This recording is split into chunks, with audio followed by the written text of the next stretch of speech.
राधे राधे, जय श्री कृष्णा। दोस्तों, मैं बहुत ही प्यारा एक बेटी विवाह गीत लेकर आई हूँ। आप लोग सुनिए, कमेंट में जरूर बताइएगा कैसा लगा।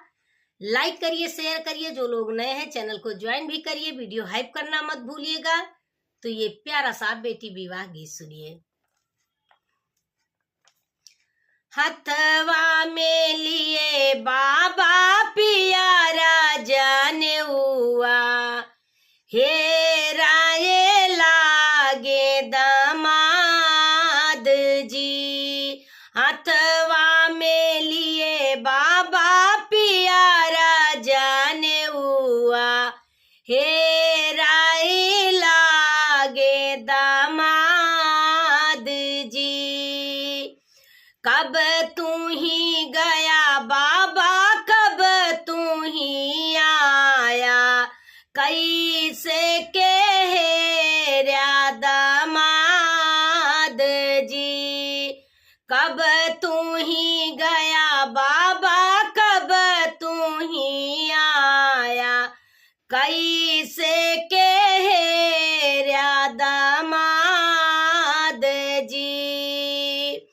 भोरवे में गए बेटी, संझावे में आए, सांवर है रे दामाद जी। भोरवे में गए बेटी, संझावे में आए, सांवर है रे दामाद जी। यतनी बाचना सुनी दुलारी बेटी, नैना से बहे लागे नीर जी। यतनी बाचना सुनी बेटी दुलारी, नैना से बहे लागे नीर जी। की कम भय बेटी अनाधान सोनवा, की तोहरा सोलह सिंगार जी। की कम भय बेटी अनाधान सोनवा, की तोहरा सोलह सिंगार जी। काव कामिय की है मोरे बेटी, नैना से बहे तोहरे नीर जी। काव कामी की है मोरे बेटी, नैना से बहे तोहरे नीर जी।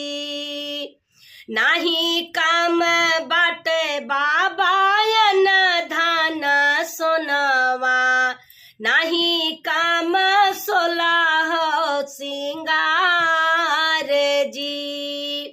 ये कही गुनहिया से चुक्या मोरे बाबा, सांवर हेरा दामाद जी। ये कही गुनहिया से चुक्या मोरे बाबा, सांवर दामाद बेटी गोर जी। यतनी बचना सुने बेटी के बाबा, बेटी का रहे समझाई जी। यतनी बचन सुने बेटी के बाबा, बेटी का रहे समझाई जी। सांवर से दुख मत करा मोरे बेटी, सांवर बट भगवान जी। सांवर से दुख मत